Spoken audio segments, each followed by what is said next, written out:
Hello YouTube, how's everyone doing? It's Professional here. So today I got top 5 on GT Online, and I haven't done a top 5 on GT Online in like half a year.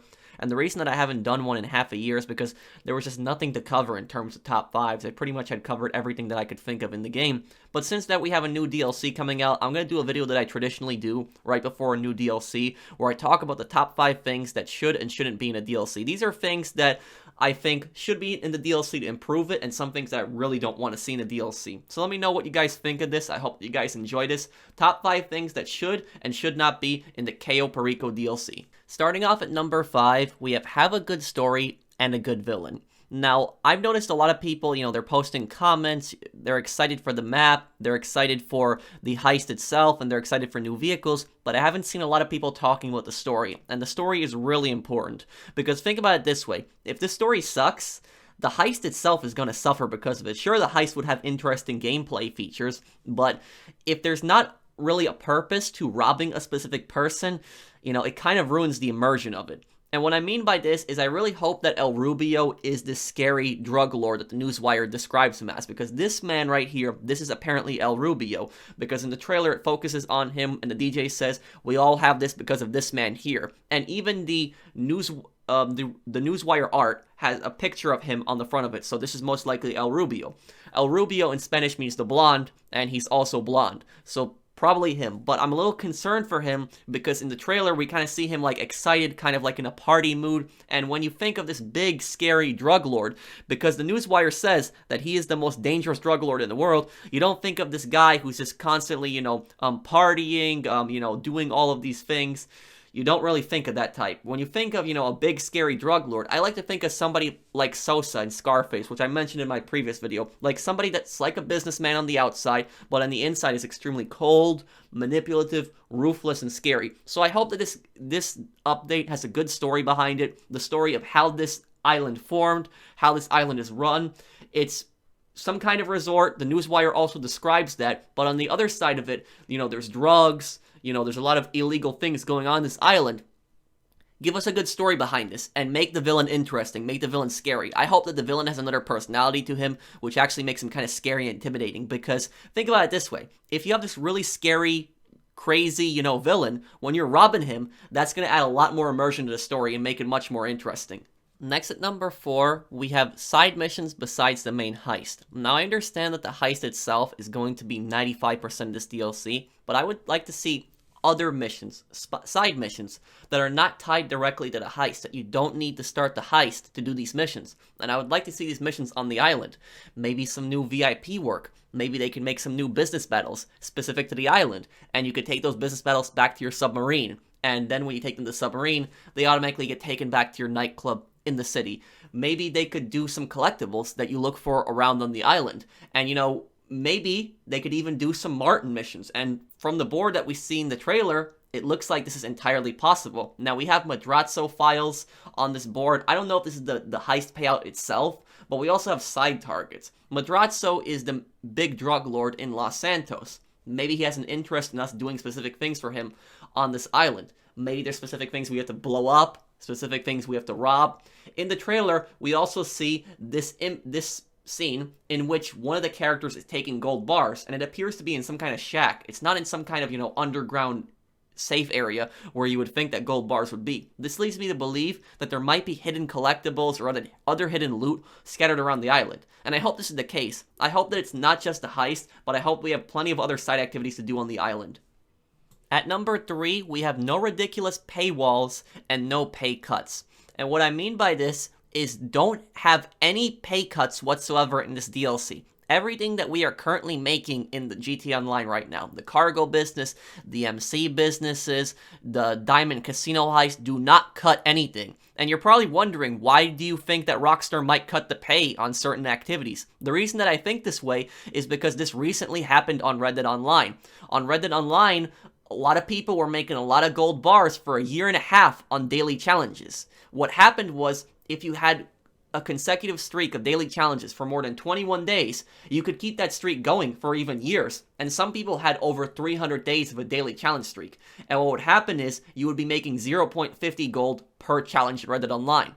A lot of people made a lot of gold bars doing that, including myself. That's how I have over 400 gold bars. I did a lot of daily challenges. And, this was fair. It kept people playing the game. You logged in to do your daily challenge. It kept a lot of people interested in the game. What happened was Rockstar, out of nowhere, a few days before the Red Dead Online DLC, made this post right here in which they talked about how they were going to end the streaks on daily challenges, that at 28 days, they were automatically going to reset.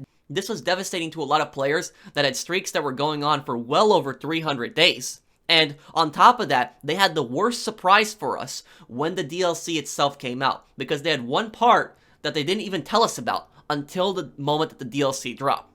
They had cut daily challenges in half. So not only did they get rid of the streak that you could keep past 28 days, they cut all daily challenge payouts in half. This made the Red Dead Online community furious. And I'll say this, if this can happen in Red Dead Online, this can very well happen in GT Online. I don't like it how a lot of people pretend like this can't happen in GT Online. You also got to keep in mind that Rockstar does not make these DLCs out of the goodness of their hearts. I appreciate the free content that Rockstar gives us. Don't get me wrong. I'm not complaining. And I understand that Rockstar has to make their money. I get that. That's why we get free content, because they make money through microtransactions. But don't do something that is going to aggravate half of your community and piss a lot of people off and just ruin it. Don't have some crazy paywall in the game where we got to pay like $10 million for a submarine or something like that. I know that might sound kind of ridiculous, but with what they did with the daily challenges in Red Dead Online, that came out of nowhere, and it devastated a ton of players. So hopefully we don't see anything like this in the new GT Online update. I really hope we don't, because keep in mind, this is supposed to be GT Online's biggest update, and let's hope that I'm wrong, that there's no crazy, ridiculous paywall, and they don't cut anything. We're gonna have to see whether this happens or not in the DLC. Moving on to number 2, we have a pretty controversial one, and this one a lot of people are probably going to disagree with me on, but I stand by my opinion. And that is no Oppressor Mark IIs on the island. Now, why don't I want to see any kind of Oppressor Mark IIs on the island? Now, a lot of people, they misunderstand me, and, they constantly say, oh, the reason you don't like Oppressor Mark IIs is because you are tired of getting killed by them. Sure, the Oppressor Mark II is annoying in combat. It's really annoying when people spam it and constantly blow you up with it, but that's not the main reason I don't like the Oppressor Mark II. I refuse to use the Oppressor Mark II. I will only use it if I'm recording a video, as I am in this case, to show it off. The reason I really don't like Oppressor Mark IIs, yes, the PvP is one part of it, people spamming it in combat, but the main reason I really don't like this is because it ruins the use of any other vehicle in the game. Think about it this way. Why use any other vehicle in the game if you can just spawn an Oppressor Mark II? You can just hit 2 buttons on the MC menu, you can spawn it, and you get on it, you can use homing missiles that are extremely accurate, blow up all the enemies, fly to any destination that you want to, pretty quickly, fly over hills. What's the point of using cars? What's the point of using helicopters, fighter jets, tanks?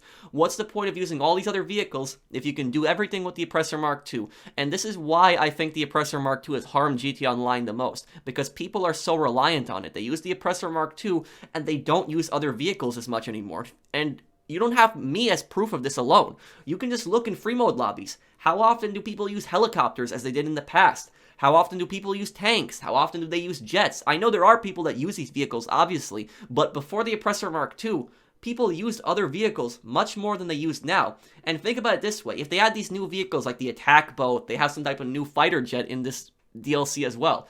If they add new vehicles, what's the point of using those new vehicles if people can just spawn an Oppressor Mark II and do everything with it? What's the point of using some of the new gadgets in the game like a grappling hook? The grappling hook is a new gadget in the game. What's the point of using it to climb over walls if you can just spawn an Oppressor Mark II and just fly over the wall? You see where I'm going with this?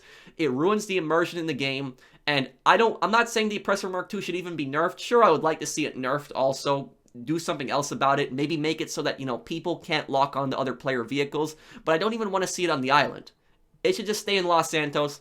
I don't want to see it on the island at all. I want to see new vehicles on the island. I want to see new weapons, new tactics. I don't want to see people constantly spamming the Oppressor Mark II. Maybe you disagree with me, but that's just my personal opinion, and I stand by it. That is why I don't want to see the Oppressor Mark II on the island. I think that it would ruin the use of any other vehicles and just ruin the immersion on the island itself.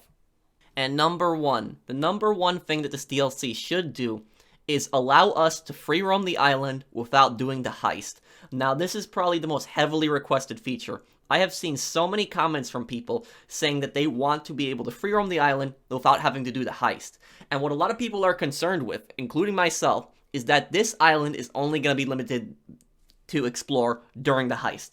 Imagine how bad that would be if Rockstar put all this effort into making this brand new area, and then all of a sudden you can only go there during the heist, and you can only access it during specific missions. How much would that suck? I think that would really suck. What players want is the ability to be able to explore this island as much as you want, go around all edges of the island, everywhere on the island, without having to do the mission. Yes, we can start the heist missions when we want, but allow us to go where we want. Don't limit us. I understand that certain places might be a little harder to access, like maybe El Rubio's mansion has a lot of guards outside in regular free mode. Martin's mansion in free mode in GTA Online has guards outside. That would make sense. But don't do it where we can only access the island during the heist. Let us go there whenever we want and just explore and just mess around with our friends. And don't make it, private lobbies, like, just for heist where it's only with 4 people. Allow a lot of people to be on the island. Allow lobbies to be on the island as well. Don't just do it where it's just people limited during the heist. But that's pretty much it for the top 5 things that the DLC should and shouldn't do. Let me know what you guys think down below. Let me know if you agree with me, if you disagree with me, and let me know some other things that you would want to see in this update and some things you don't want to see. I hope that you guys enjoyed the video. If you did, drop a like. If you're new to my channel, join my content, subscribe, and I'll see you on the next one. Take care, everyone.